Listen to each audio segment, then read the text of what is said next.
ஈரோடு மாவட்டம் பெருந்துறையில் தோட்டத்தில் வைத்து கள்ளச்சாராயம் காய்ச்சிய நபரை போலீசார் கைது செய்தனர். கள்ளக்குறிச்சி மாவட்டத்தில் கடந்த ஆண்டு ஏற்பட்ட கள்ளச்சாராய மரணங்கள் நாடு முழுவதும் பெரும் அதிர்வலைகளை ஏற்படுத்தியது. சுமார் 60 பேரை காவு வாங்கிய அந்த சம்பவத்தை தொடர்ந்து மாநிலம் முழுவதும் கள்ளச்சாராயத்திற்கு எதிரான நடவடிக்கைகளை காவல்துறை தீவிரப்படுத்தியது. ஆனாலும் ஒரு சில இடங்களில் கள்ளச்சாராயம் காய்ச்சப்பட்டுதான் வருகிறது. ஈரோடு மாவட்டம் பெருந்துறையில் வாகன சோதனையில் ஈடுபட்டிருந்த போலீசார் அவ்வழியாக வந்த ஹரிஹரன் என்ற இளைஞரை நிறுத்தி சோதனை செய்துள்ளனர்.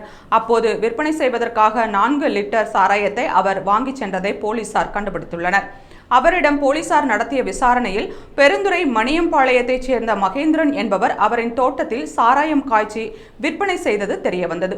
அதைத் தொடர்ந்து சம்பவ இடத்திற்கு சென்ற காவல்துறையினர் மகேந்திரனை கைது செய்து அவரிடமிருந்த 26 லிட்டர் சாராயத்தையும் பறிமுதல் செய்தனர். மேலும் சுமார் 100 லிட்டர் சாராய ஊறல், சாராயம் காய்ச்ச பயன்படுத்திய 2 அடுப்புகள், ஒரு சமையல் எரிவாயு சிலிண்டர், காலியாக இருந்த 8 பேரல்களை போலீசார் கைப்பற்றினர். கள்ளக்குறிச்சியில் கள்ளச்சாராயத்திற்கு சுமார் 70 பேர் பலியாகி இன்னும் ஓராண்டு கூட நிறைவடையாத நிலையில் ஈரோட்டில் கள்ளச்சாராயம் பிடிபட்ட சம்பவம் பரபரப்பை கிளப்பியுள்ளது.